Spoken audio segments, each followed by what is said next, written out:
ज्ञानाञ्जना शलाकया चक्षुरुन्मीलितं येन तस्मै श्रीगुरवे नमः। श्रीचैतन्यमनोभीष्टं स्थापितं येन भूतले स्वयं रूप कदा मह्यं ददाति सपदान्तिकं।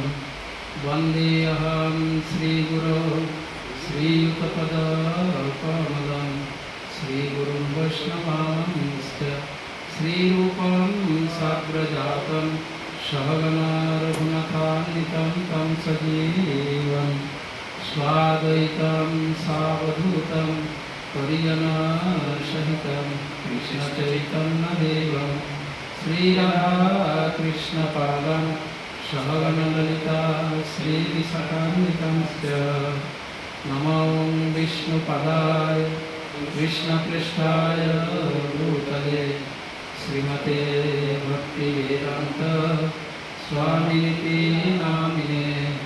नमस्ते सरस्वती देवे गौरवाणी प्रचारिणे निर्विशेष शून्यवादी पाश्चात्यदेशकारिणे वाञ्छाकल्पतरुभ्यश्च कृपा सिन्धुभ्येव च पतितानां पावनेभ्यो वैष्णवेभ्यो नमो नमः।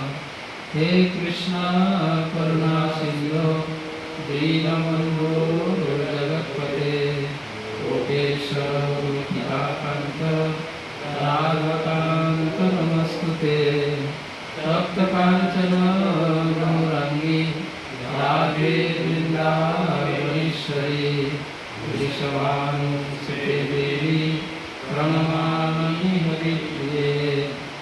जय श्री कृष्ण चैतन्य प्रभु नित्यानंद श्री अद्वैत गदाधर शिवासादि गौर भक्तवृंद। हरे कृष्णा कृष्णा कृष्णा हरे हरे हरे राम राम राम हरे हरे। हरे कृष्ण। तो आज हम शिक्षाष्टकम श्लोक संख्या 2 से चर्चा करेंगे। पहले श्लोक 2 का सभी एक साथ हम पढ़ेंगे। नाम नामकारी बौद्धा निज सर्वशक्ति स्तोत्रा पिता नियमित स्मरणे नकाल एकादशी तव कृपा भगवन् ममापि दुर्दैवं ईदृशं विहाजनेनानुराग। ट्रांसलेशन पढ़े। हे भगवान, आपका अकेला नाम ही जीवों का सब प्रकार से मंगल करने वाला है। कृष्ण गोविंद जैसा आपके लाखों नाम है। आपने इन अप्रकृत नामों में अपनी समस्त अप्रकृति सत्या अर्पित कर दी है। इन नामों का स्मरण और कीर्तन करने में एक कालाजी का कोई नियम भी नहीं है। प्रभु, आपने तो अपनी कृपा के कारण हमें भगवान नाम के द्वारा अत्यंत ही सरलता से भगवत प्राप्ति कर लेने में समर्थ बना दिया है। किंतु मैं इतना दुर्भाग्यशाली हूँ कि आपके नाम में मेरा तनिक भी अनुराग नहीं है। इस श्लोक में भगवान चैतन्य महाप्रभु यह शिक्षा दे रहे हैं, भक्त को चाहिए कि भगवान के दिव्य नामों का कीर्तन में स्वयं की अयोग्यता का अनुभव करे। श्लोक में महाप्रभु ने बताया कि हे भगवान, आप अपने दिव्य नामों पर अपने दिव्य शक्तियाँ तो अर्पित कर दी और इन नाम का स्मरण और कीर्तन से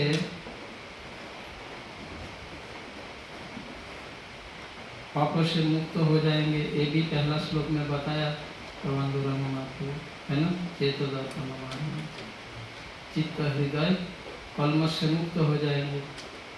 और आपके नाम कीर्तन में कोई देश काल मतलब स्थान समय आदि किसी का कोई बाध्यबाधकता, कोई नियम नहीं है, ऐसा कोई रूल्स रेगुलेशंस नहीं है। किसी भी स्थिति में किसी भी स्थान पर कोई भी व्यक्ति भगवान के दिव्य नामों का कीर्तन कर सकता है। नाम नाम करे बहुधा निज सर्वशक्ति पिता नियमित स्मरणे न काल, कोई काल की अपेक्षा नहीं रखता। तो हे प्रभु, आप इतनी कृपामय दयालु है कि अपनी कृपा के कारण आपके नाम के द्वारा अत्यंत सरलता से आपको प्राप्त करने का आपने समर्थ बना दिया। जीवों को आपने ऐसा समर्थ बना दिया। पर दुर्भाग्य यह है, मैं इतनी दुर्भाग्यशाली हूँ कि आपके नाम में मेरा तनिक भी अनुराग नहीं, क्योंकि भगवान के नाम में अनुराग उत्पन्न करने के लिए भगवान की कृपा की आवश्यक है। ईश्वरेर कृपाले सहायत जाहारे, जिनके ऊपर भगवान की कृपा होते हैं सही तो ईश्वर तत्व जाने वाले पारे, वही भगवान को जान सकते हैं, समझ सकते हैं, बात कर सकते हैं। उनकी कृपा के बिना संभव नहीं।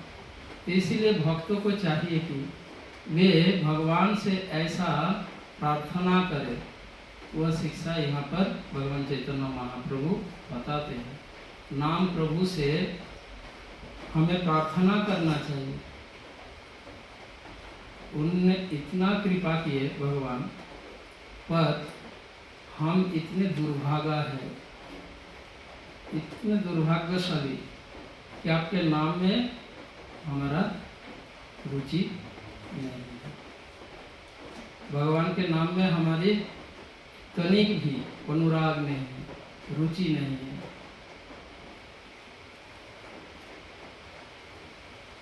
भगवान के दिव्य नाम रूप गुण उनके कार्यकलापों का श्रवण कीर्तन में हम जैसे सामान्य भक्तों का स्वाभाविक रुचि नहीं है।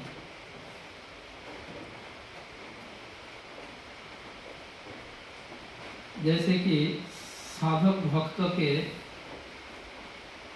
वैदिक साधना भक्ति में जो साधक भक्त के दो कैटेगरी होता है।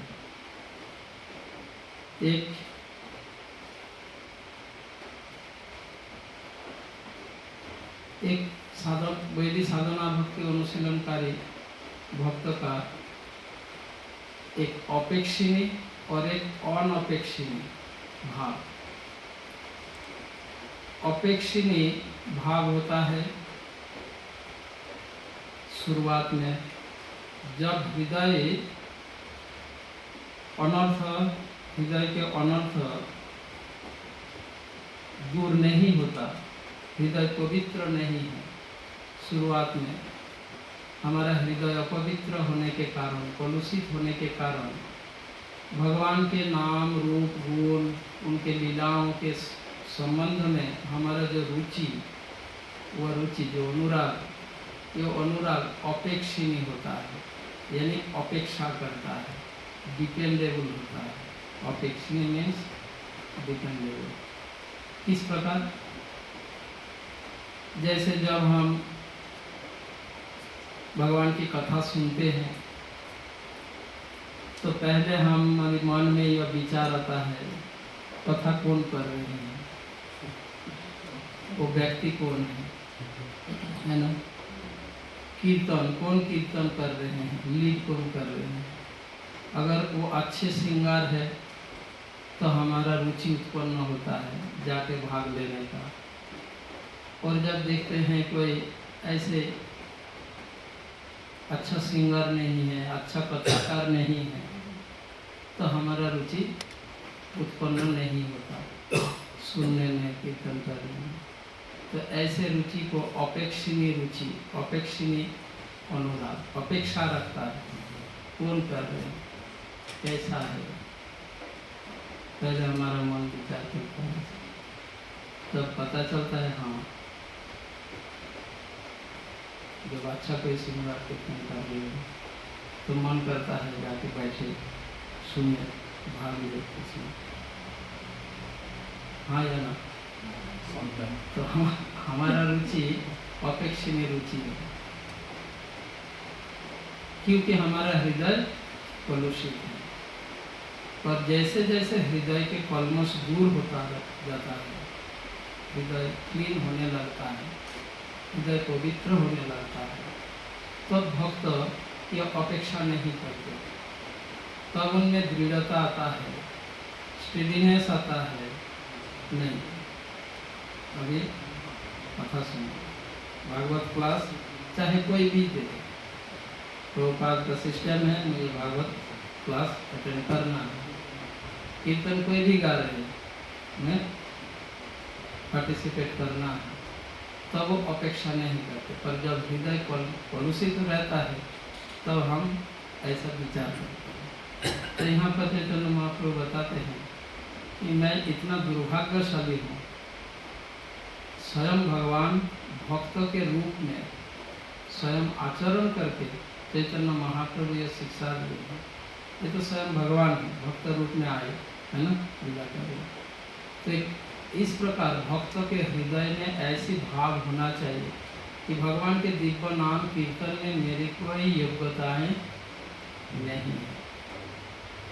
ऐसे भावनाओं हृदय में, ये ड्रामा नहीं, मतलब क्या बोलते हैं, दिखावा नहीं करना चाहिए। रियलिटी में हृदय में ऐसे भाव, ऐसे भावनाओं के साथ नाम प्रभु के प्रति हमें प्रार्थना करना है। भगवान हम सभी के हृदय में है। हाँ, मैं दिखावा कर रहा हूँ या रियली मैं हृदय से भगवान से यह प्रार्थना कर रहा हूँ, कोई समझे ना समझे वो तो जान रहा है ना, वो उसी वहीं पे बैठे हैं कि मैं ड्रामा कर रहा हूँ या रियली। जैसे उदाहरण दिया जाता है, जब एक छोटे बच्चा जब रोता है, वो जब रोने लगता है, आसपास सभी कोई भी देखता है, उनको कष्ट होता है, दुख होता है, छोटा बच्चा रो रहा है ना। सामान्य दृष्टि में पता नहीं चलता बच्चा नाटक कर रहा है या साथ में रो रहा है, पर बच्चा के माँ समझ जाती है, वो साथ में रो रही है रियलिटी में, या वो रोने का ड्रामा कर रहा है। कोई बार बच्चा ऐसा रोने का ड्रामा करता है गोद में चढ़ने के कारण, कोई बार ऐसा करता है। तो बच्चे की माँ समझ जाती है, कोई समझे या ना समझे।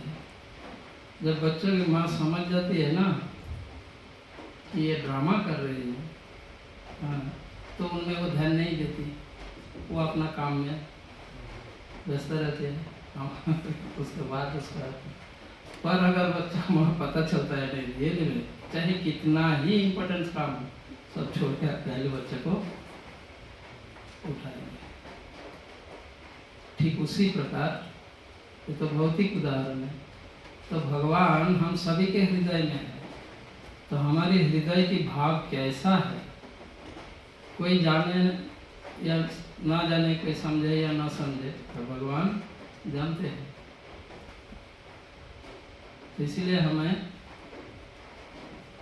अंतःकरण से, हृदय से यह भावनाओं के साथ कि मैं अयोग्य हूँ, मैं अयोग्य हूँ, मेरी कोई योग्यता नहीं है आपके नाम कीर्तन करने में, ऐसी भावनाओं के साथ नाम प्रभु से जब प्रार्थना किया करते हैं, तो भगवान हमारे हृदय में है, वो हमारी प्रार्थना को स्वीकार करेंगे और हमें ऐसे अवसर प्रदान करेंगे, ऐसे अवसर प्रदान करेंगे जिससे मैं भगवान के नाम कीर्तन के योग्यता प्राप्त कर सकूं।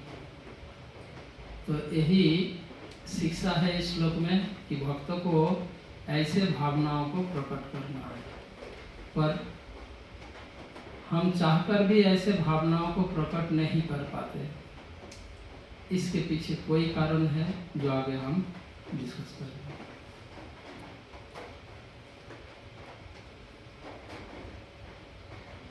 पहले हमने चर्चा किया था भगवान के मुख्य तथा गौण भेद के अनुसार दो प्रकार के नाम हरिनाम चिंतामणि में इसका उल्लेख हुआ है। गौण नाम एवं उनके लक्षण हरिनाम चिंतामणि पुस्तक में वर्णन है। जड़ा प्रकृतिर परिचय नाम जत। मैं उस दिन बताया था इस भौतिक ब्रह्मांड के सृष्टि पालन आदि से संबंधित भगवान के जो कुछ जितने नाम है वो गौण नाम के अंतर्गत है। वही बताया गया जड़ा प्रकृतिर परिचय। जड़ा प्रकृति से संबंधित मतलब इससे इसका सृष्टि के लिए पालन के लिए भगवान के जो जो अवतार है, जो जो उनका एक्सपेंशन है और उसके अनुसार उनके जो नाम है उन नामों को गौण नाम कहा गया है। जैसे सृष्टिकर्ता, परमात्मा है ना, जगत संहर्ता, यज्ञेश्वर, ये सब भगवान के गौण नाम। गौण नाम और मुख्य नाम। मुख्य नाम अघदमन, यशोदानंदन, नंदसुत, कमलनंदन, ऐसे ये सब मुख्य नाम के अंतर्गत। पर गौण नाम मुख्य तथा गौण भेद के अनुसार नाम संकीर्तन के फल भी भिन्न होता है, अलग अलग होते हैं। यही रूप नाम कर्म ज्ञान कांड जत। पुण्य मोक्ष दान करे शास्त्रे सम्मत। यानी गौण नाम कीर्तन करने से, भगवान के गौण नाम कीर्तन से क्या फल मिलता है? पुण्य फल मिलता है, मोक्ष फल मिलता है। पुण्य मोक्ष दान करे शास्त्रे सम्मत। शास्त्र के सिद्धांत के अनुसार भगवान के गौण नाम कीर्तन का फल क्या है? पुण्य फल प्राप्ति। पुण्य फल क्या होता है? यह शरीर त्यागने के बाद उच्च लोकों में पुण्य फल वह है कि अधिक से अधिक भौतिक सुविधाएं प्राप्ति। पुण्य फल यानी अधिक से अधिक भौतिक सुविधाएं, भौतिक ब्रह्मांड के अंतर्गत सुविधाएं। जैसे पृथ्वी लोक में, इस भौतिक जगत में जब कोई पुण्य कर्म करता है तो वह शरीर त्यागने के बाद स्वर्ग आदि उच्च लोक में जाते हैं, और जो कि इस पृथ्वी लोक के तुलना में वहाँ पे सुविधाएं ज़्यादा है। तो पुण्य फल यानी अधिक से अधिक भौतिक सुविधाओं लाभ। और मोक्ष के बारे में कल मैंने थोड़ा एक्सप्लेन किया है ना, 5 प्रकार के मोक्ष। तो ये गौण नाम कीर्तन से मोक्ष प्राप्ति होता है, पुण्य फल प्राप्ति होता है, ज़्यादा से ज़्यादा मोक्ष प्राप्ति होता है। नामेर जो मुख्य फल कृष्ण प्रेम धन। नाम कीर्तन के जो वास्तविक फल है कृष्ण प्रेम धन प्राप्ति, ताहा मुख्य नामे मात्र लभे साधुगण। साधुगण भक्तगण मुख्य नाम कीर्तन के द्वारा ही कृष्ण प्रेम धन को प्राप्त करता है। तो इसे शास्त्र के सिद्धांत के अनुसार यह हरिनाम चिंतामणि यह कौन बता रहे हैं? हरिदास ठाकुर, नाम आचार्य हरिदास ठाकुर। तो उन्होंने कहा मुख्य नाम कीर्तन के द्वारा ही प्रेम भक्ति, कृष्ण प्रेम भक्ति प्राप्त होता है।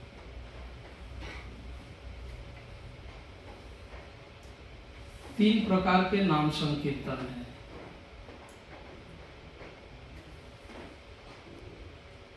जब तक हमारे हृदय में अपेक्षिनी भाव रहता है तब तक हम शुद्ध नाम कीर्तन नहीं कर पाते। नाम कीर्तन तीन प्रकार के, अपराध युक्त नाम कीर्तन, नाम अपराध युक्त नाम कीर्तन, नाम आभास नाम संकीर्तन और शुद्ध नाम संकीर्तन।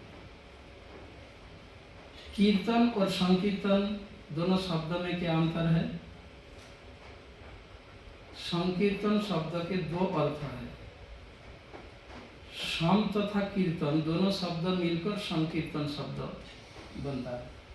सम शब्द का अर्थ सम्यक रूप से, पूर्ण रूप से, अच्छे तरीके से सम, और कीर्तन यानी कीर्तन। तो संकीर्तन शब्द का अर्थ हुआ पूर्ण रूप से कीर्तन, परफेक्टली। इंग्लिश में कहें परफेक्टली चैंटिंग। संकीर्तन मीन्स परफेक्टली चैंटिंग। और दूसरा अर्थ है संकीर्तन शब्द का दूसरा अर्थ समूह में कीर्तन। समूह में कीर्तन, संकीर्तन। सम मतलब समूह, सामूहिक रूप से कोई भक्त मिलकर कीर्तन, वो भी संकीर्तन शब्द का एक अर्थ है। तो नाम संकीर्तन, अपराध युक्त नाम संकीर्तन, नाम आभास नाम संकीर्तन और शुद्ध नाम संकीर्तन।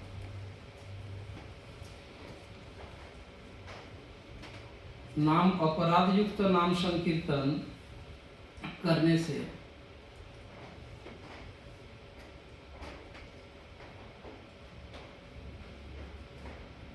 वैभव यानी भुक्ति प्राप्ति होता है। भुक्ति समझते हैं?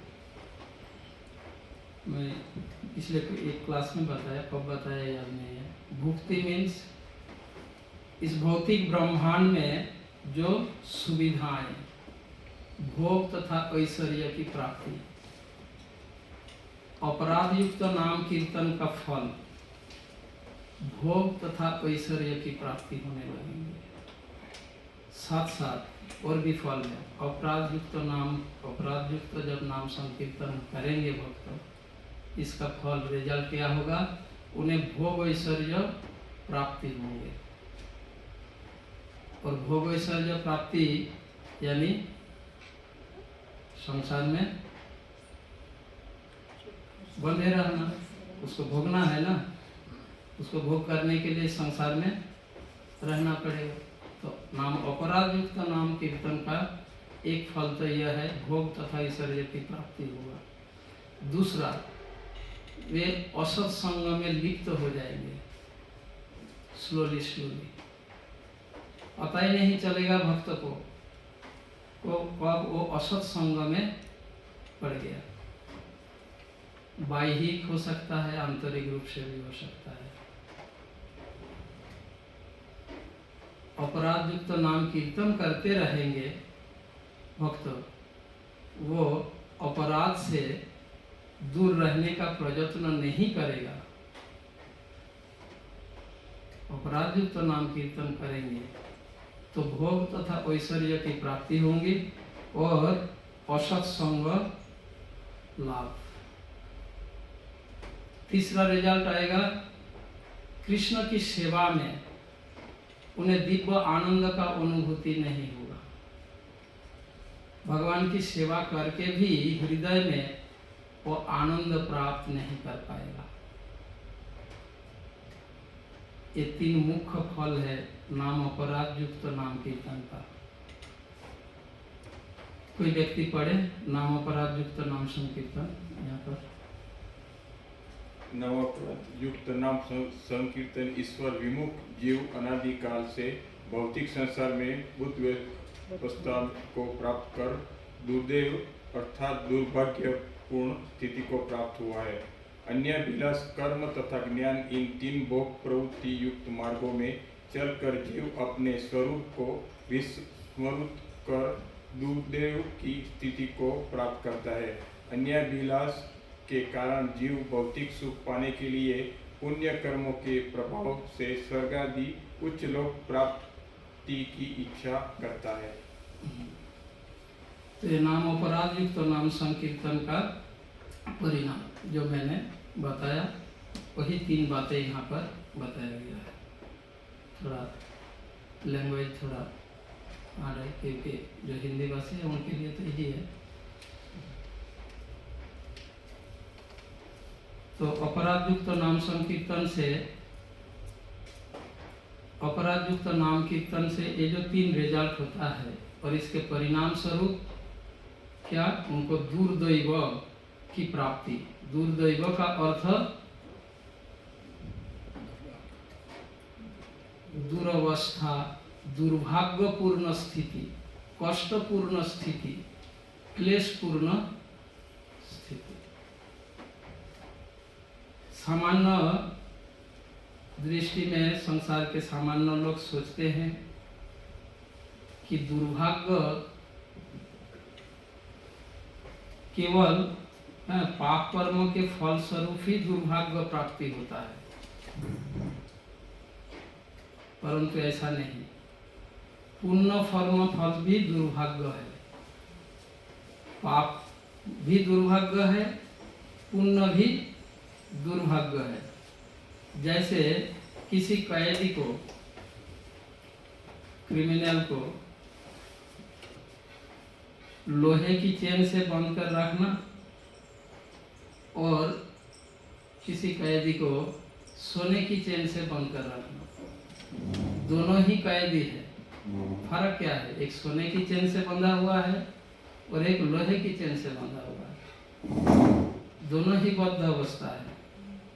भोग ऐश्वर्य प्राप्त करने वाले व्यक्ति, मान लीजिए कोई धनी परिवार में, अच्छे कुल में, उच्च कुल में, ऐसे परिवार में जो जन्म हुआ जहाँ किसी प्रकार का कोई मतलब भोग ऐश्वर्य का कोई कमी नहीं है, तो इसका अर्थ नहीं है कि वो भौतिक क्लेश से मुक्त हो, त्रिताप क्लेश से वो मुक्त है, ऐसा है क्या? क्या धनी व्यक्ति जन्म, मृत्यु, जरा, व्याधि और त्रिताप क्लेश आदि, दैविक आदि, भौतिक आदि, आत्मिक इन क्लेशों से मुक्त है क्या? नहीं ना। चाहे वो धनी परिवार में जन्म ले, चाहे दरिद्र परिवार में या भिखारी के घर पे जन्म ले, इन क्लेशों को तो उनको भोगना ही है। हाँ, फर्क इतना ही है, वो सोने की चेन से बंधा हुआ है जन्म मृत्यु के बंधन में, और ये लोहे की चेन से बंधा हुआ है, ऐसा फर्क है। तो ऐसा ये जो भौतिक संसार में बद्ध अवस्था का भी दुर्दैव कहा गया है। ये दुर्दैव का अर्थ भौतिक संसार में, भौतिक शरीर में जन्म लाभ, भौतिक शरीर में बंधे रहना, इसी को दुर्दैव कहा गया।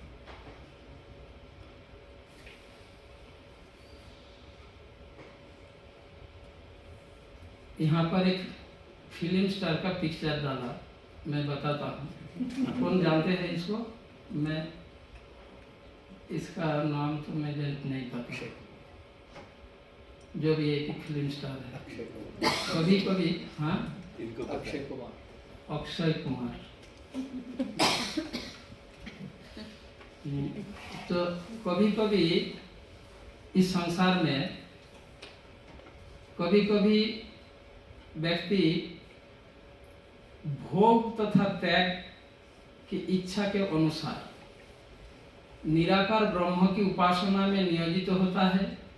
इसके परिणाम स्वरूप जब वह जीव धर्म, अर्थ तथा काम, ये 3 पुरुषार्थ पाने के लिए भगवान के नाम लेता है।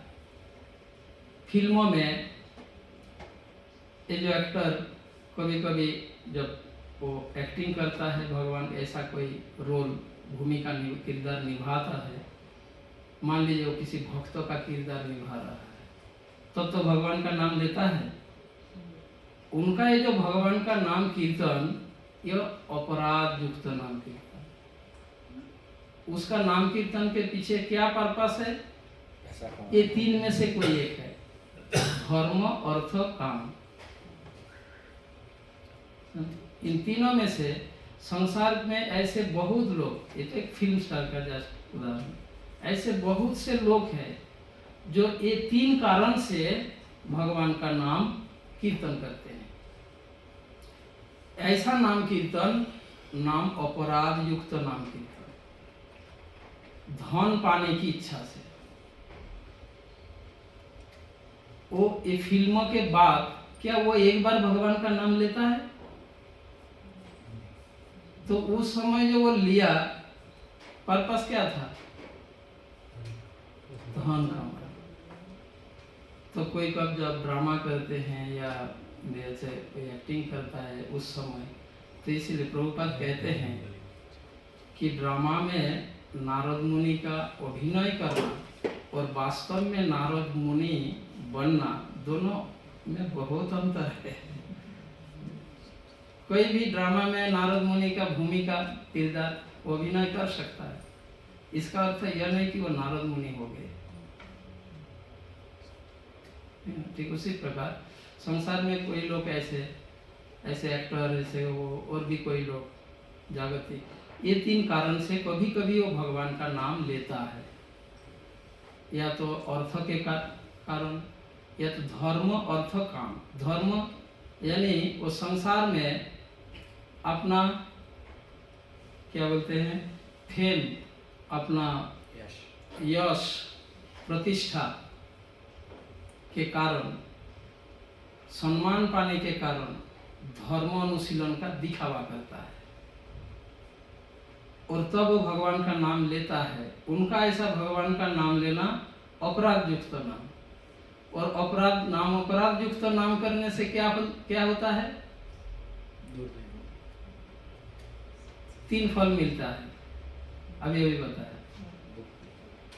भोग ऐश्वर्य प्राप्ति होगा, असत्संग में लिप्त होगा, और वो भगवान का सेवा करके भी वो आनंद प्राप्त नहीं करेगा।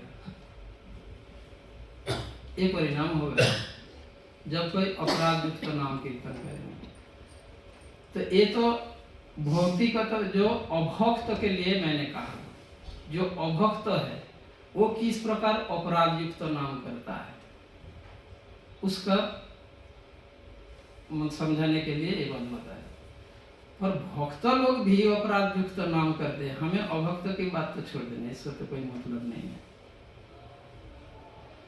मतलब इतना ही है, जो प्रचार कर रहे हैं कृष्ण भावनामृत में, प्रचार के लिए यह आवश्यक है।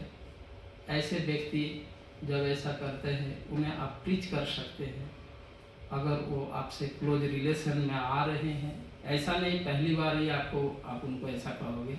ऐसे व्यक्ति जब आपके कॉन्टैक्ट में आएगा, आपसे रिलेशन होगा, तब आप उन्हें इस बात को समझा सकते हैं, बता सकते हैं, तो वो रियलिटी में भगवान के कृष्ण भावनामृत में वो आएगा।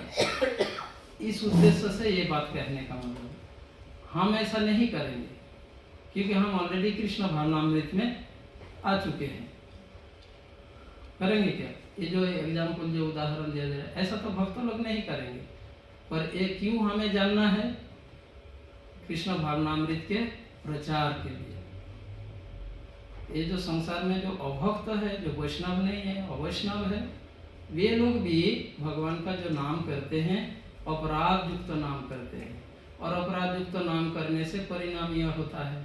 इसलिए कभी कभी हम देखते हैं जो अभक्त है ऐसे दिखावा करता है, सही रूप से मतलब क्या बोलते हैं, विधि अनुसार वो ना कुछ भक्ति करता है, ना कुछ ये करता है।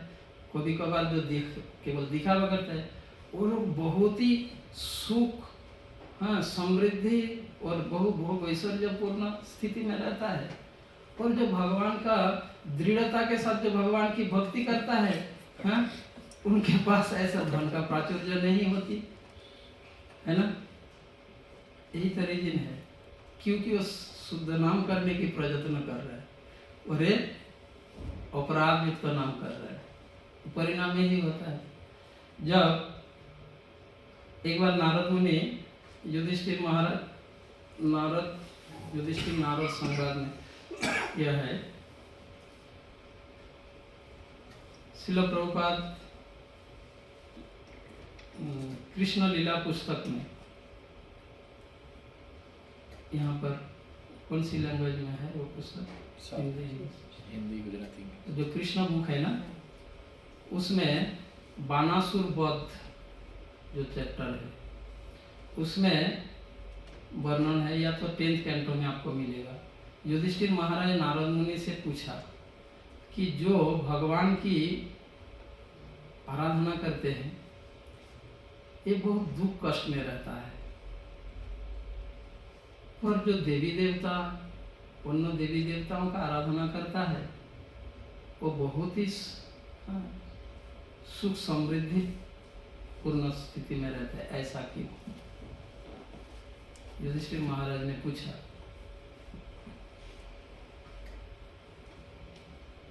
इसका क्या कारण है, कौन जानते हैं? ऐसा क्यों होता है? भक्त के पास धन का प्राचुर्य नहीं होता, अभक्त के पास होता है। एक कारण तो अभी अभी बताया। क्यों? क्योंकि वो जब भगवान का नाम लेता है तो वो अपराध युक्त लेता, एक कारण तो यह है। और क्या कारण है?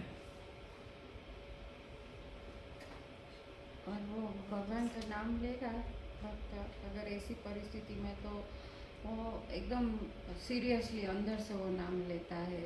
हाँ, अगर वही कारण भौतिक सुख है तो उसमें थोड़ा लिप्त हो जाता है, तो इतना सीरियस नहीं होता है। श्री वृंदावन दास ठाकुर एक्सप्लेन करते हैं,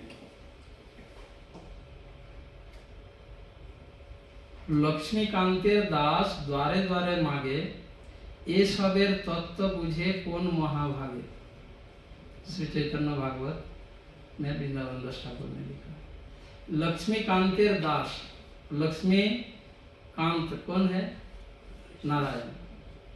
लक्ष्मी जी के पति, लक्ष्मीकांतेर दास, लक्ष्मीकांत के दास, सेवक, मतलब भगवान के भक्त। ये क्या? द्वारे द्वारे मांगे, ये द्वार द्वार में भीख मांगता है।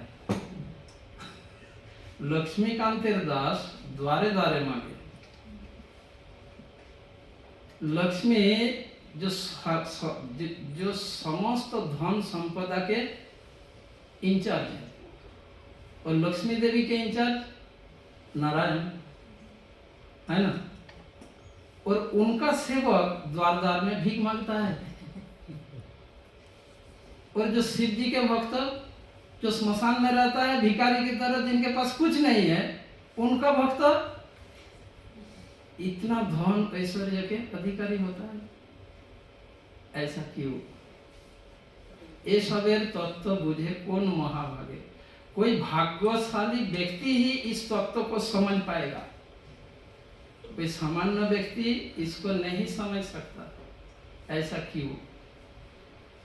कि कारण यह है, आगे बताते हैं वृंदावन दास ठाकुर, क्योंकि भगवान जानते हैं। इससे पहले मैंने बताया था, कोई जब भगवान के पीछे पड़ता है तो भगवान क्या करता है छुटकारा पाने के लिए? वो करता है ना, बताया था ना।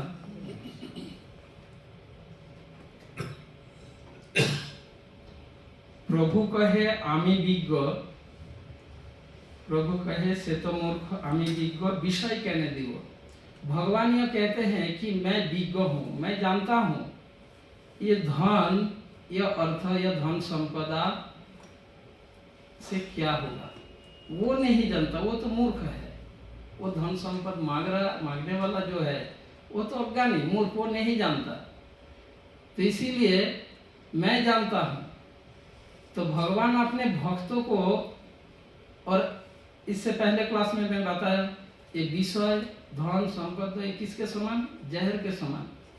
नरोत्तम दास ठाकुर ने कहा ना। तो भगवान जानबूझकर अपने निजी प्रिय भक्तों को ऐसा जहर क्यों देंगे? बताओ। पहला बात, वो धन संपद क्यों देंगे?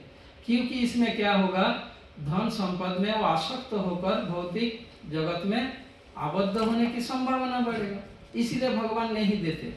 ये तो भगवान की कृपा है, पर यह हम सामान्य दृष्टि से नहीं समझ पाते। सामान्य दृष्टि से इसको हम नहीं समझ पाते, सामान्य बुद्धि से, विचार से हमें लगता है भगवान भक्तों के प्रति पक्षपात कर रहे हैं, जबकि भगवान समयम सर्वभूतेषु। पर ऐसी स्थिति में ऐसा लगता है भगवान भक्तों से पक्षपात नहीं, ऐसा कर रहे, अभक्तों को धन संपद दे रहे, अभक्तों को नहीं दे रहे। क्यों नहीं दे रहे? प्रभुपाद जी उदाहरण देते हैं, जब डॉक्टर ऑपरेशन करता है किसी बीमारी के कारण, है ना, तो ऐसे ऑपरेशन करते समय जो मरीज है, जो रोगी है, वो डॉक्टर के को ऐसा ही देशपूर्ण भाव से, कितना निष्ठुर, कितना निर्दय, कितना दयाहीन है, काट रहे, ये कर रहे, पर वो जो काट रहे, जो थोड़ी समय के लिए, ये जो ऑपरेशन थोड़ी समय के लिए जो कष्ट दे रहे हैं, क्यों? बीमार से मुक्त करने के लिए, आगे की जीवन उनका अच्छा हो। पर केवल ऑपरेशन की स्थिति को अगर हम देखें तो ऐसा लगेगा कि डॉक्टर निर्दय है, दया मायाहीन है, पर एक्चुअली वो दयालु है। ठीक उसी प्रकार इस भव रोग में हम ग्रसित है। भगवान हमें भव रोग से मुक्त करने के लिए ऐसी स्थिति, जिसमें धन संपदहीन, ऐसा स्थिति में जो हमें रख रहे भगवान, एक ऑपरेशन की जैसा है भगवान। इस बात को हमें समझना चाहिए। तो जो भी है, अभक्त इस प्रकार अपराध युक्त नाम करते हैं, और भक्त कैसा अपराध युक्त नाम करते हैं? 10 प्रकार के नाम अपराध। 10 प्रकार के नाम अपराध ये भक्तों के द्वारा होता है, अभक्त से नहीं। यह बात ध्यान रखो। अभक्त से जो अपराध युक्त नाम होता है वे ये 3 कारण से, और भक्त से जो अपराध युक्त नाम होता है ये 10 नाम अपराध। 10 नाम अपराध अभक्त से नहीं होता। अपराध और पाप में अंतर क्या है? अच्छा, पहले इस बात को क्लैरिटी आ जाएगा। पहला नाम अपराध क्या है?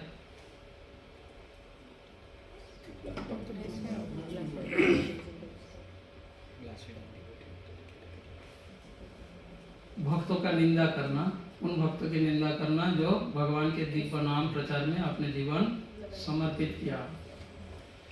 एक अभक्त यदि ऐसे वैष्णव का निंदा करता है तो उन्हें पाप लगता है, अपराध नहीं।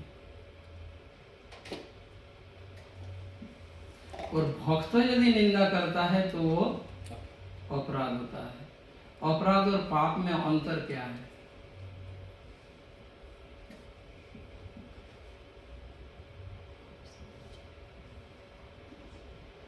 बताइए, पाप और अपराध में अंतर क्या है? पाप भगवान के नाम कीर्तन से पाप से मुक्त हुआ जाएगा, और अपराध भगवान का नाम कीर्तन करके भी अपराध से मुक्त नहीं हो पाएगा। एक अंतर यह है।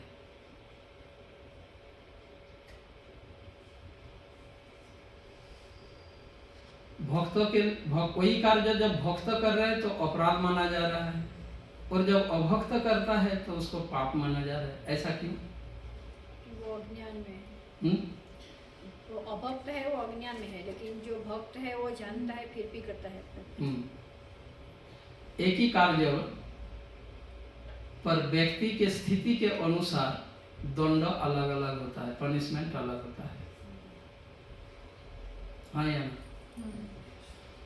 एक छोटा बच्चा किसी वस्तु को अगर गुस्से में तोड़ देगा तो उसका अपराध नहीं माना जाएगा, क्योंकि वो बच्चा है ना। वही कार्य जब एक समझदार व्यक्ति करेगा तो सेल माना जाएगा क्या? ठीक उसी प्रकार एक ही कार्य व्यक्ति के स्थिति के अनुसार उसका विचार होता है, उनका पनिशमेंट होता है। कार्य सेम है। तो उसी प्रकार अभक्त जब वही निंदा करते हैं तो वह निंदा उनके लिए अपराध नहीं, पाप होता है, और भक्त अगर करे तो वो अपराध होता है। तो पहला नाम अपराध से जो 10 नाम अपराध से मुक्त होकर हमें भगवान का नाम कीर्तन करना चाहिए। हम एवरीडे प्रत्येक दिन हम नाम अपराध रिसाइट करते हैं मंगल आरती के बाद 6 अष्टक नाम अपराध प्रत्येक मंदिर में होता है, यहाँ भी होते हैं। हमें थोड़ा अधिकतर भक्त नाम अपराध जानते हैं, समझते भी है, पर इससे मुक्त होने का उपाय का स्पष्टीकरण अनेक भक्तों में नहीं है। ऐसे अपराध से हम कैसे मुक्त होंगे अगर हो जाए तो?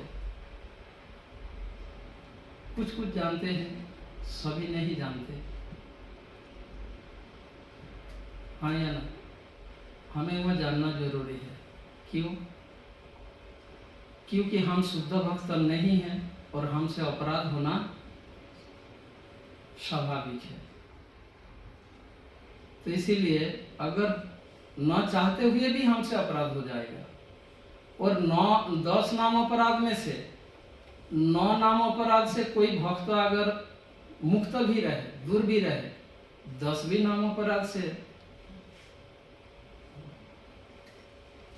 दूर रहना संभव नहीं है। 10वीं नाम अपराध क्या है?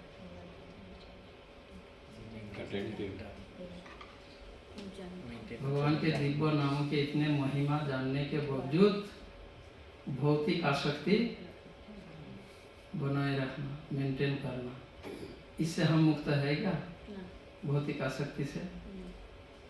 तो हमारे अंदर भौतिक आसक्ति है और नाम कर रहे हैं, तो मतलब हम अपराध युक्त नाम कर रहे हैं। इससे तो हम मुक्त हो ही नहीं सकते अभी। ये तो हमसे होता ही जा रहा है।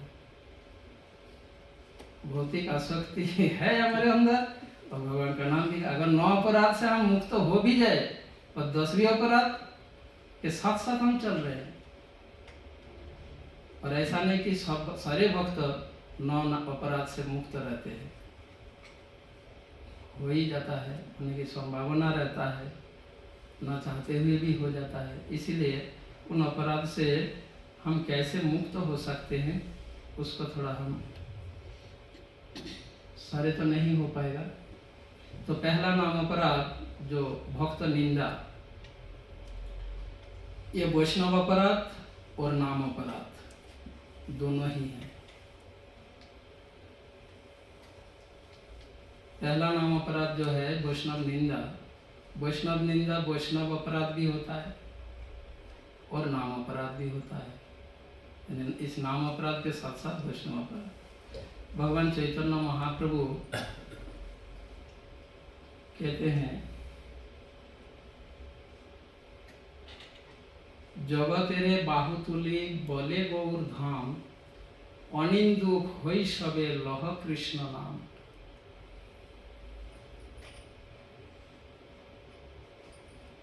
तो पहला एक सेंटेंस है, मुझे याद नहीं आ रहा है।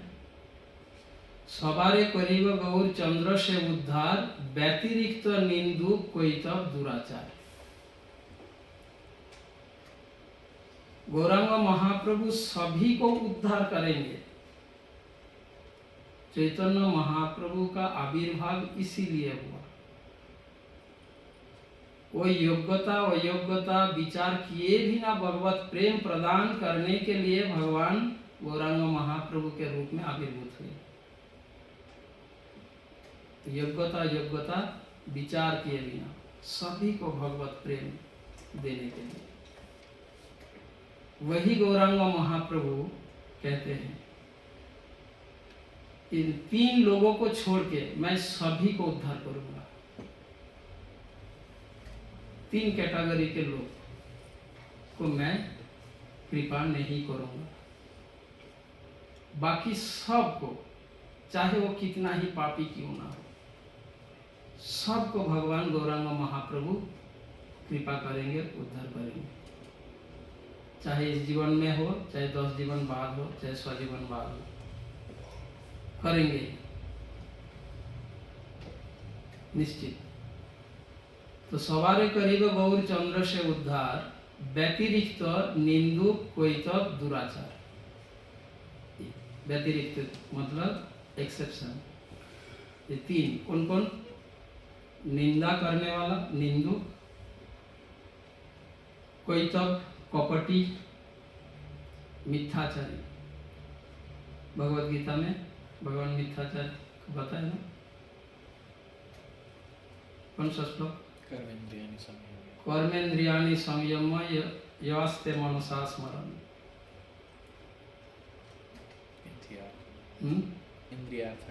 इंद्रियार्थान विमूढ़ात्मा मिथ्याचार स उच्यते।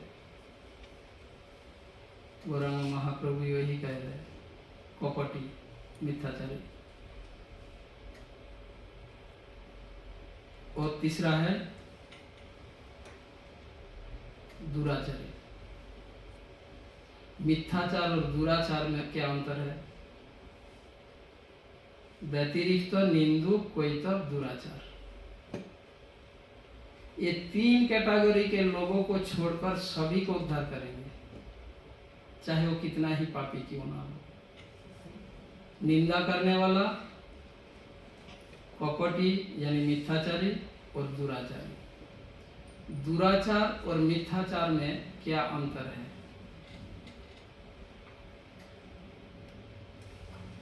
मिथ्याचारी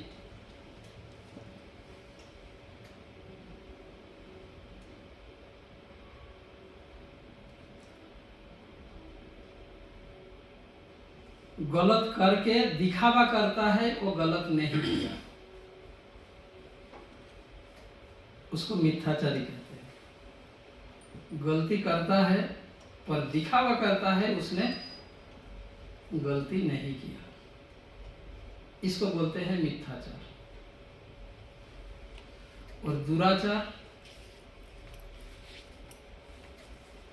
जो जानता है कि ये गलत है पर वो अस्वीकार नहीं करता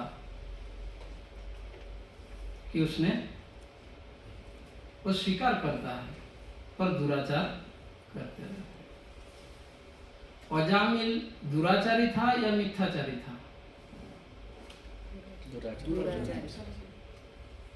अजामिल दुराचारी था। दुराचारी का उद्धार नामाभास के कारण हो गया। दुराचारी अगर नामाभास करे, पापाचारी दुराचारी ऑलमोस्ट सेम,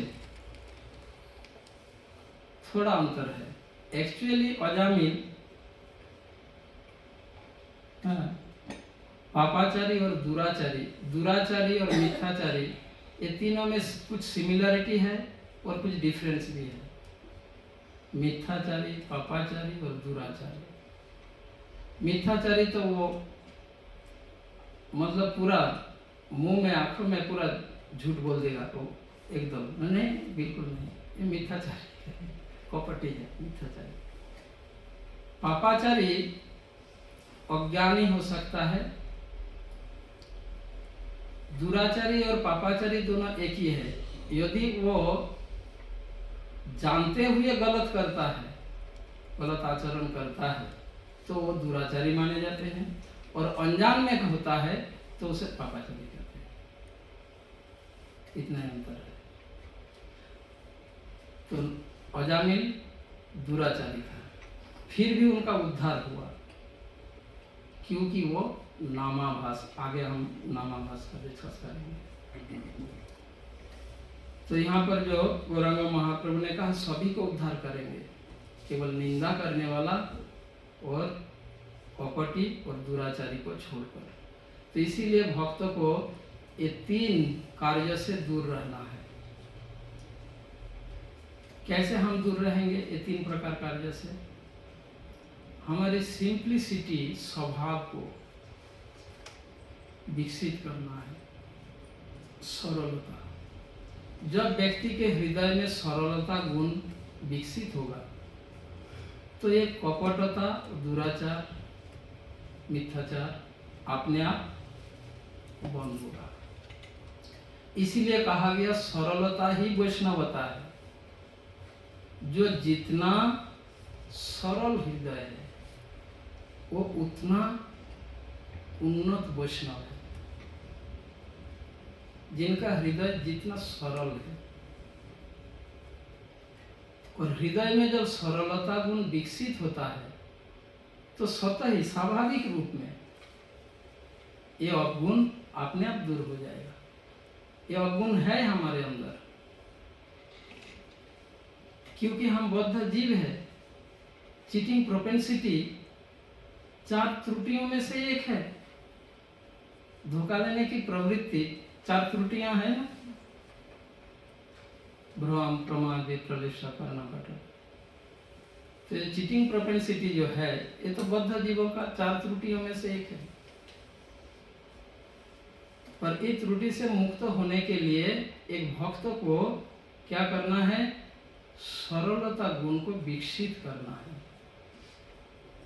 अब सरलता गुण हमारे हृदय में कैसे विकसित होगा? कैसे होगा? 3रा श्लोक में इसका स्पष्टीकरण होगा। हम अपने हृदय में सरलता गुण को विकसित कैसे करेंगे, ये 3रे श्लोक में इसका क्लैरिफिकेशन आएगा। सुनिए ना उस श्लोक में, ठीक है। तो जैसे यदि जब भक्त के हृदय में सरलता गुण विकास होगा तो ये इन तीनों से वो मुक्त रहेंगे। और उसका उपाय 3रा श्लोक में भगवान गौरांग महाप्रभु शिक्षा दिए हैं, ठीक है। इनमें से जो निंदुक, निंदा करने वाला, इस संबंध में शास्त्र में कहा गया है, सुलपानी समय यदि वैष्णवेरे निंदे तथापि नाश है कहे शास्त्र वृंदे। सुलपानी कौन है? सुलपानी किसको बोलते हैं? शिव जी को। सुल जिनके हाथ में है उसको सुलपानी, शिव जी का एक नाम। कोई व्यक्ति अगर शिव जी के समान प्रभावशाली भी हो और वो वैष्णव का निंदा करता है तो उसका विनाश अनिवार्य है, यही शास्त्र में कहा गया है। तो दूसरा और किसका बात ले सकते हैं? शिव जी जैसे प्रभावशाली व्यक्ति भी अगर वैष्णव का निंदा करेगा, उनके समान प्रभावशाली व्यक्तियों भी अगर वैष्णव निंदा करे तो उनका भी विनाश अनिवार्य है। तो इसीलिए वैष्णव निंदा से हमें दूर रहना होगा। ये जो पहला नाम अपराध है वैष्णव निंदा, वैष्णव निंदा पहला नाम अपराध तथा वैष्णव अपराध। अब हम कलुषित हृदय वाले होने के कारण हम न चाहते हुए भी हमसे हो जाएगा, हो जाता है। अगर हो गया तो इससे मुक्ति का क्या उपाय है? और दूसरा बात, पहला नाम अपराध अगर होता है तो इसका परिणाम क्या होता है, ये भी जानना जरूरी है। वैष्णव निंदा ऐसा नहीं कि कभी कभी हम निंदा नहीं भी करते, पर उसमें अगर हम क्या बोलते हैं विरोध नहीं करते, भाग लेते हैं या विरोध नहीं करते तो भी वैष्णव निंदा के वो हिस्सेदार बन जाता है, वो भी पार्टनर बन जाता है, वैष्णव निंदा के पात्र वो भी बन जाता है। कहीं वैष्णवों का निंदा हो रहा है, आप नहीं कर रहे हैं पर आप समझ रहे हैं ये निंदा हो रहा है, पर आप चुप रहा तो आप भी निंदा वाले के बराबर ही माने जाएंगे।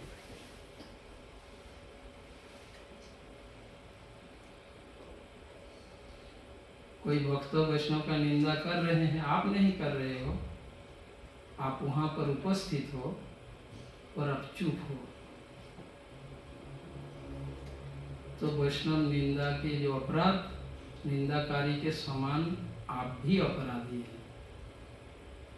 अब ऐसे सिचुएशन से हम कैसे मुक्त होंगे, ये जानना चाहिए या नहीं? जानना चाहिए या नहीं? तो पहले मैं बताता हूँ, एक पहला नाम अपराध अगर हो जाता है तो इसका परिणाम क्या होता है, ये पहले हम जान लेते। पहला नाम अपराध होने से भगवान के दिव्य नामों में रुचि नष्ट हो जाएगा भक्तों का। पहला, नाम करने में उनका इच्छा ही नहीं रहेगा, जप करने में बिल्कुल इच्छा नहीं रहेगा, धीरे धीरे धीरे धीरे खत्म हो जाएगा। पहला नाम अपराध अगर हो गया, स्लोली स्लोली उनका नाम में रुचि नष्ट हो जाएगा। दूसरा, अगर वो प्रामाणिक गुरु से मंत्र दीक्षा प्राप्त किया हो, मतलब द्वितीय दीक्षा, तो उनका मंत्र शक्ति, गुरु प्रदत्त मंत्र का शक्ति कार्य नहीं करेगा। परिणाम चिंतामणि में हरिदास ठाकुर एक्सप्लेन कर रहे हैं, नाम अपराध का परिणाम, ये दूसरा रिजल्ट ये आएगा। और तीसरा, वो असत संग में लिप्त हो जाएगा। अगर ऐसे वो एनवायरनमेंट में रहता है, वातावरण में रहता है, जहाँ बाह्य रूप से वो असत कार्य नहीं कर सकता, पर वो आंतरिक रूप से असत कर्म में लिप्त हो जाएंगे।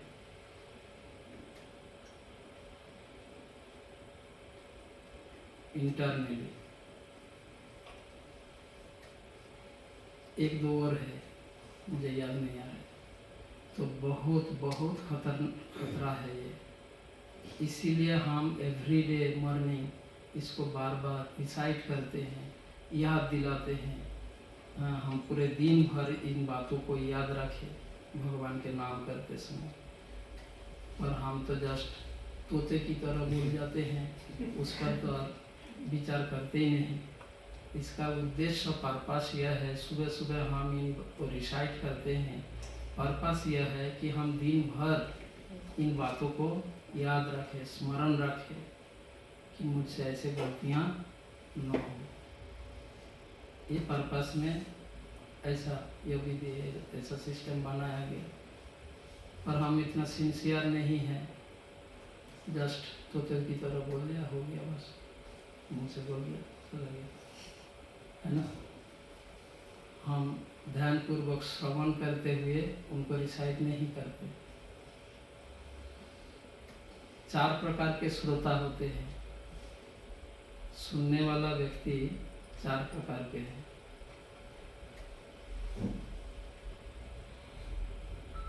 कैसे समझो?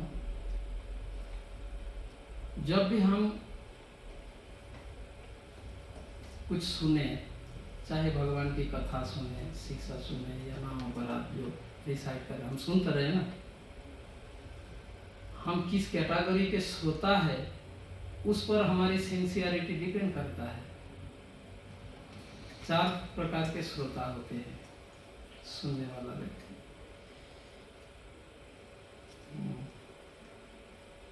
संक्षेप में कम समय में समझाना है, बताना है, कैसे बताओ? ठीक है, एक उदाहरण से बताता हूँ। एक हकार समझते हैं, जो रोड पे फुटपाथ पे सामान बेचते हैं। हकार, हाँ? हकार, और हिंदी में क्या बोलते हो इसको? फेरिया फेरी वाला। घूमते फिरते वो सामान बेचते हैं, फेरी वाला बोलते हैं। तो एक फेरी वाला वो एक रास्ता के पास फुटपाथ पे खिलौना बेच रहा था, पुतला। वो अपने पुतलों को 4 जगह में डिवाइड करके रखा, जबकि उनके सारे पुतले खिलौना एक ही डिजाइन, एक ही कलर, एक ही वजन, एक ही मतलब समान बराबर, कोई छोटा बड़ा भी नहीं। फिर भी वो 4 जगह में डिवाइड किया और डिवाइड करके रखा, और 4 अलग अलग प्राइस रखा, 25 रुपया, 50 रुपया, 75 रुपया और 100 रुपया। यहाँ पे तो रुपया नहीं बोलते, क्या बोलते हैं? सिलिंग। 25 सिलिंग, 50 सिलिंग, 75 सिलिंग और 100 सिलिंग, ऐसे 4 अलग अलग डिवाइड करके रखा। एक खरीदार आया, वो आके देखा, खिलौना खरीदने आया, देखा सारे खिलौना एक ही है। फिर भी हाथ में उठाया, कलर एक ही है, वजन एक ही है, डिजाइन एक ही है, सब कुछ एक ही है, पर ये प्राइस अलग अलग रखा। तो वो खरीदार ने दुकानदार से पूछा, अरे भाई तुम्हारा सारे खिलौना एक ही है, एक ही जैसा ही है, तो प्राइस अलग अलग क्यों? तो दुकानदार बोलता है, नहीं, इसमें डिफरेंस है। तो क्या डिफरेंस है समझाओ। तो वो 25 रुपया वाला खिलौना उठाया और एक तार के टुकड़ा लिया और उस खिलौना के पुतला के कान में तार को घुसा रहा था, पर उस पुतला के कान में छेद नहीं था। वो दिखाया, देखो इस पुतला के कान पे छेद नहीं है, इसलिए 25 रुपये 25 सिलिंग है, ठीक है। फिर 50 सिलिंग वाला उठाया, उसके पुतला के कान में जैसे ही तार घुसाया, इस कान में घुस के उस कान से निकल गया तार के टुकड़ा, इधर से घुसाया तो इधर से निकल गया। बोले देखो इसमें ये अंतर है, ये 50 सिलिंग है। 75 सिलिंग वाला उठाया तो उसके कान में घुसाया, कान में तार घुस के मुंह की तरफ निकल गया, वो कान से घुसे मुंह की तरफ निकल गया। बोला ये 75 सिलिंग है। और 100 सिलिंग वाला उठाया तो उसके कान में तार घुसाया तो वो अंदर चला गया। तो देखा इसमें ये डिफरेंस है। तो इसका मतलब यह है, सारे श्रोताएं दिखने में तो कि सब श्रोता सुन रहा है। हाँ, मंगल आरती के बाद सभी बैठ के बोलते हैं, सभी बोलता है, पर एक 25 सिलिंग वाला उसका कान में कुछ घुसता ही नहीं। 50 सिलिंग वाला का इधर से घुस के इधर से निकल जाता है, 75 वाला का इधर घुस के मुंह से निकल जाता है। 100 रुपया 100 सिलिंग वाला जो है इधर से घुस के आ जाता है और वो सिंसियर बनता है। तो 4 प्रकार के श्रोताएं होते हैं। तो हम जो सुनते हैं, ये करते हैं, तो उसके लिए अगर हमें सिंसियर बनना है तो हमें सुनकर हृदय में धारण करना है। कैसे हृदय में धारण करें? सुनने के बाद हमें उसे मनन करना, चिंतन करना, स्मरण करना होता है। स्मरण, चिंतन, मनन, कम से कम ये 3, उसका आगे और भी है, अनुधावन, अध्यासन, 5 स्टेप होता है, तब जाके उनमें परफेक्शन आता है। तो कम से कम 3 स्टेप तो करना चाहिए, श्रवण, स्मरण, मनन और चिंतन। ये 3 स्टेप करना चाहिए, तो आप 100 सिलिंग वाला श्रोता बन सकते हैं और तब आप सिंसियर बन सकते हैं। और जब सिंसियर बनेंगे तभी ये जो हम सीख रहे हैं, सुन रहे हैं, हमें जो शिक्षा जो ज्ञान मिल रहा है, तो उसमें हमारी सिंसियरिटी आएगा। तब हम उससे जो गलत है उससे हम दूर रहने के लिए हम सिंसियरिटी हमारे अंदर रहेगा, नहीं मुझे ऐसा नहीं कर, और तब सरलता गुण अपने आप ऑटोमेटिकली विकसित होने लगेगा। ये इसका बिगिनिंग, शुरुआत। और मैं क्या इस पॉइंट पर चर्चा कर रहे थे, टाइम भी समाप्त हो गया। तो पहला जो नाम अपराध, ऐसा नाम अपराध अगर हो जाता है तो इसका परिणाम यह है, अब इससे मुक्ति का उपाय 15-20 मिनट लग जाएगा तो पॉसिबल नहीं है। ऐसे 10 नाम अपराध का रिजल्ट, क्या रिजल्ट होता है, अलग अलग रिजल्ट होता है, और उससे मुक्ति का उपाय भी अलग अलग है, और ये जानना बहुत जरूरी है। ओनली नाम अपराध के ऊपर ही एक सेमिनार होता है, 3-4 क्लास लग जाता है पूरा डिटेल में जानने के लिए। नेक्स्ट टाइम जब हमें समय मिलेगा हम करेंगे, या आप लोग ऑनलाइन कर सकते हैं, जब मैं इंडिया वापस जाऊंगा फिर ऑनलाइन में कर सकते हैं। पहला का तो उपाय बता दो, फिर दूसरा देख लेंगे बाद में। पहला नाम अपराध से मुक्ति का उपाय, जिस वैष्णव के, इसमें 2 परिस्थिति है। एक स्वयं अगर निंदा स्वयं द्वारा हो गया, और दूसरा स्थिति बताया मैंने नहीं किया, किसी ने किया, मैंने सुना और चुप रहा, मैं ना उसका विरोध किया ना उस स्थान त्याग करके गया, जो भी है। 2 परिस्थिति है, मैंने नहीं किया, किसी ने किया पर मैं भी उसका हिस्सेदार बन गया, और या तो मैंने खुद किया, ठीक है। और तीसरा स्थिति होता है मुझसे हो गया, मुझे पता ही नहीं चला। पहला नाम अपराध 3 स्थितियों में होती है।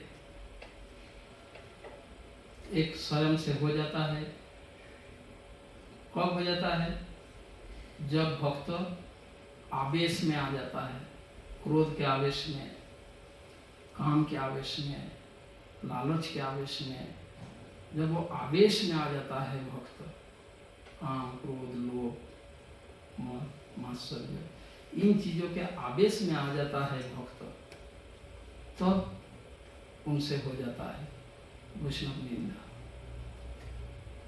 व्यक्ति क्रोध के आवेश में आ जाता है, गुस्से में कुछ बोल देता है जो बोलना नहीं चाहिए था वैष्णव को, है ना, या वैष्णव के संबंध में, किसी भक्त के वैष्णव के संबंध में गुस्से में आकर क्रोध के आवेश में आ गया और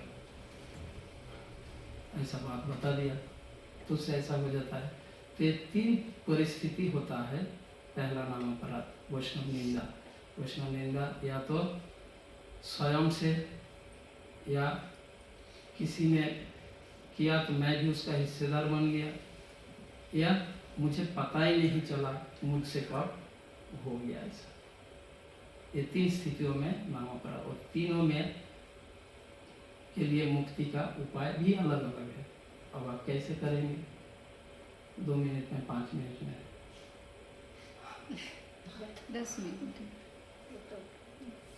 पूरा कर दो, 15-20 मिनट। अगर स्वयं से होता है, जैसे आवेश में आकर वैष्णव निंदा हो गया, ऐसे स्थिति में भक्तों को चाहिए कि जिस भक्तों के चरण में अपराध होता है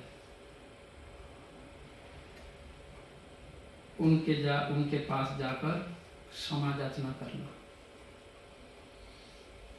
पहला, ऐसा नहीं क्या बोलते हैं जो आजकल के फैशन है, सॉरी, नो, ये वैष्णव एटिकेट नहीं है। आजकल फैशन हो गया, हम ऐसे करके जाके जस्ट सॉरी प्रभु, ऐसे सॉरी से काम नहीं चलेगा। शास्त्र जो हमें निर्देश दिए हैं उसको ही हमें अनुसरण करना है। हमें उनके चरण में जाकर अपराध स्वीकार करते हुए क्षमा याचना करना, क्षमा प्रार्थना करना। अगर वो वैष्णव आपको क्षमा कर दिया तो आप अपराध से मुक्त हो गए। पर कैसे समझेंगे आप, ये भी एक क्रिटिकल विषय है। एक उन्नत वैष्णव नॉर्मली अपराध नहीं लेते, ये एक और अलग बात है। कुछ भी आपको कहने दे टाइम लगेगा प्रभु जी।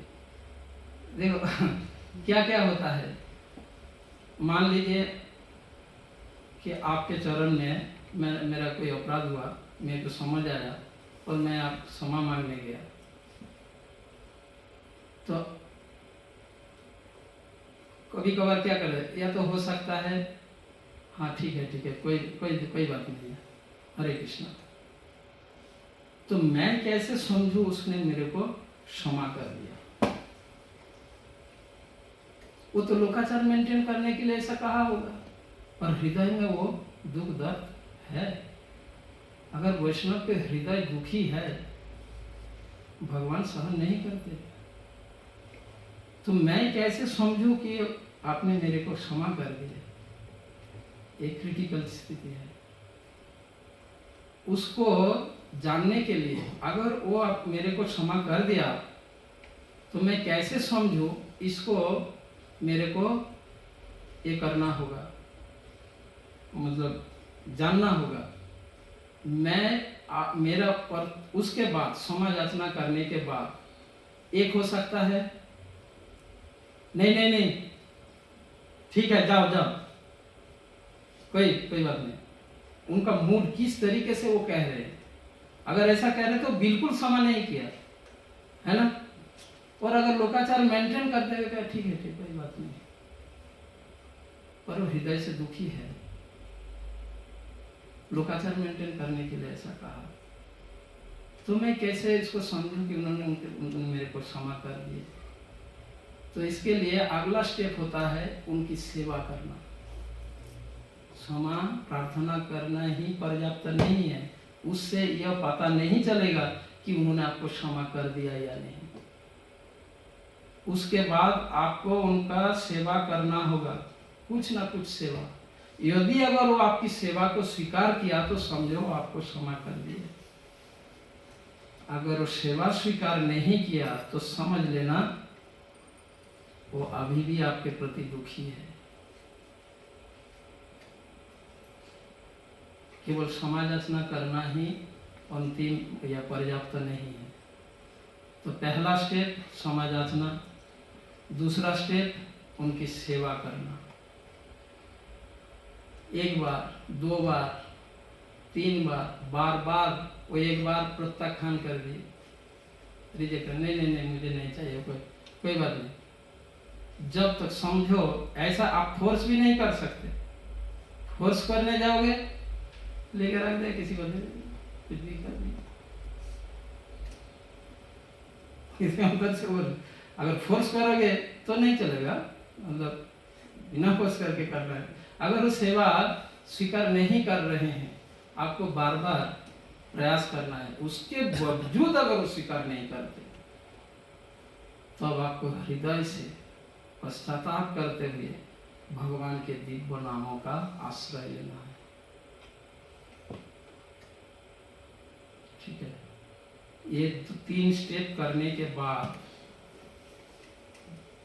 ऐसा नहीं कि डायरेक्ट भगवान के नाम का आश्रय, भगवान से प्रार्थना करे प्रभु मुझसे उनके चरण में अपराध हो गया, क्षमा कर। नहीं, भगवान क्षमा नहीं करेंगे जब तक मैं सही प्रयत्न नहीं किया हूं।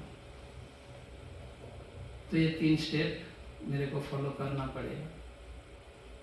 उसके बावजूद अगर वो स्वीकार नहीं करते तब पश्चाताप करते हुए, पश्चाताप को इंग्लिश में क्या बोलते हैं, हाँ, ऐसा फील करते हुए भगवान के दिव्य नाम प्रभु के चरण में आश्रय लेना है। और एकांतिक रूप से नाम कीर्तन करना है। वही नाम, वही भगवान उनके हृदय में भी है, मेरे हृदय में भी है। तब भगवान उनके हृदय से प्रेरित करेंगे, उनको ऐसा प्रेरणा देंगे, वो तो ऐसा फील करेगा, अरे उनसे गलती हो गया था, कितने बार आया मेरे पास, सुमन में कितना प्रयास किया, मैं इतना निर्दय हूँ, हाँ, ये तो मेरा ही अपराध हो रहा है। भगवान ऐसा प्रेरणा देंगे उनको। वही भगवान, अगर मैं हृदय से ऐसा भगवान से प्रार्थना करूँगा, वही भगवान उनके हृदय में भी है, तो उनके हृदय से ऐसा प्रेरणा दे, वो ऐसा फील करेगा, तो वो स्वयं आएगा आपके पास कि नहीं नहीं नहीं, आपने, मेरा ये गलती हो रहा है, अपराध हो रहा है, मैं कुछ माइंड में मैंने नहीं रखा। वो आपको आलिंगन करेगा, ये करेगा, उससे कथा बोलेगा, मतलब बात करेंगे, आगे से नाराज भाव में ही रहेंगे से, तो पर वो तीसरा स्टेप में जाके, ऐसा नहीं पहला या दूसरा स्टेप में। तो अगर स्वयं से ऐसा होता है तो ये तरीका है इससे मुक्ति का उपाय। अगर ऐसा नहीं करते, वैष्णव अपराध, यदि वैष्णव अपराध उठे हाथी माता, उखाड़ी बा फैले तार, छीन ली जाए पता। एक वैष्णव अपराध इतने खतरनाक है कि इतना डेंजरस है कि भक्ति लता को, जिस प्रकार पागल हाथी अगर बगीचा में घुसता है, प्रवेश करता है, पागल हाथी अगर बगीचे में, उद्यान में प्रवेश करे तो क्या होगा, बगीचे का सारे पेड़ पौधों को उखाड़ देता है। ठीक उसी प्रकार वैष्णव निंदा हमारे हृदय में जो भक्ति लता जो अंकुरित हो रहा है, वो भी नष्ट हो जाएगा। इसलिए अत्यंत डेंजर चीज है। बाकी वो दो स्थिति बताया था कि मैंने निंदा नहीं कर रहा हूँ, कोई और कर रहा है, ऐसे स्थिति में मुझे क्या करना चाहिए। इसमें पहला, मेरे को वो स्थान त्याग देना चाहिए। सुनकर भी अनसुन बन जाओ और तुरंत जितना जल्दी हो सके उस स्थान को त्याग करो। कहीं वैष्णवों का निंदा हो रहा है तो उस स्थान को त्याग देना है, ठीक है। कलियुग से पहले इसके लिए विधि अलग था, कलियुग के लिए विधि अलग है। कलियुग से पहले वर्णाश्रम व्यवस्था था समाज में। इस कारण ऐसे सिचुएशन में ब्राह्मण के लिए एक प्रकार निर्देश था, क्षत्रिय के लिए एक प्रकार निर्देश था, और वैश्य के लिए एक प्रकार, शूद्र के लिए एक प्रकार निर्देश है। और अभी तो वर्णाश्रम व्यवस्था नहीं है कलियुग में, तो इसलिए अभी का कलियुग के लिए, जैसे सनातन गोस्वामी हरिभक्ति विलास में, हरिदास ठाकुर ने हरिनाम चिंतामणि में तो बताया, और सनातन गोस्वामी हरिभक्ति विलास में इसको अच्छे से एक्सप्लेन किया है इस विषय को। कलियुग से पहले ऐसे सिचुएशन में ब्राह्मण के लिए निर्देश था, ब्राह्मण के लिए निर्देश था कि वो स्थान त्याग करे। क्षत्रिय के लिए निर्देश था निंदाकारी का जीवा काट ले। वैश्य के लिए निर्देश था वो उनका विरोध करे और उन्हें डिफीट करे, समझाए और उसको डिफीट, विरोध करे वो। और शूद्र के लिए निर्देश था वो आत्महत्या करे। तो उस समय वर्णाश्रम व्यवस्था के समय ऐसा विधि था। कलियुग में तो वर्णाश्रम नहीं है, और अभी ये जो इंस्ट्रक्शन ये हम कर भी नहीं सकते हैं। एक कर सकते हैं, स्थान तक कर सकते हैं। हम किसी के जीवा को काट नहीं सकते, आत्महत्या नहीं कर सकते हैं। और हमारे अंदर उतना शास्त्र ज्ञान नहीं कि ऐसा तर्क वितर्क करके ऐसा ही करके ये कर सके। वर्णाश्रम व्यवस्था में व्यक्ति में मत करता है। तो हमारे लिए एक ऑप्शन बचा, क्या? स्थान त्याग देना, तो स्थान को त्याग देना चाहिए। पर कभी कभी ऐसा सिचुएशन होता है वर्तमान सभ्यता में ज़्यादा है कि आप उस स्थान को चाहकर भी त्याग नहीं दे सकते। तो क्या कान में रुई ठूस लेंगे, क्या करेंगे? वो भी तो पॉसिबल है। कभी कभी ऐसा सिचुएशन आएगा, मान लीजिए आप ट्रैवल कर रहे हो तो चलती बस से कि कूद जाओगे? मानो दो व्यक्ति ऐसा निंदा कर रहे हैं, आप उसी बस में पे बैठे हो तो स्थान तक करना क्या, चलती बस से कूद जाओगे? तो मैं जस्ट एग्जाम्पल बता रहा हूँ। अभी ऐसा परिस्थिति आएगा जब आप स्थान त्याग नहीं कर सकते,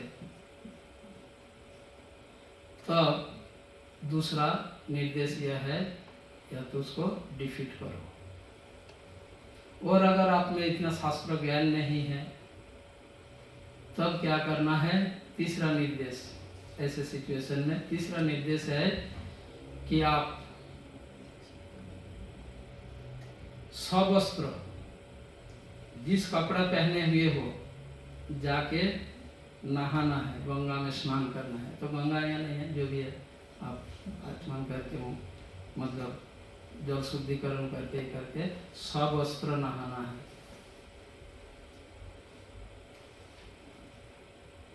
ये 3 स्टेप बताया गया है। अगर कोई और निंदा कर रहे और आप उसका हिस्सेदार बन रहे। तीसरा स्थिति क्या बताया था? अनजान में हो गया, पता ही नहीं चला। कोई और ये अनजान में ये दोनों ही हो सकता है, स्वयं से भी हो सकता है। कोई कर रहे हैं उसमें वो भी मेरे को पता ही नहीं चला, उसने ध्यान नहीं दिया, मैं ना विरोध किया ना वे किया, तो दोनों स्थिति में हो सकता है अनजान के बारे में। अगर अनजान में ऐसा वैष्णव अपराध हुआ है, वैष्णव निंदा का अपराध मुझ पे आ गया हो, तो क्या करना है?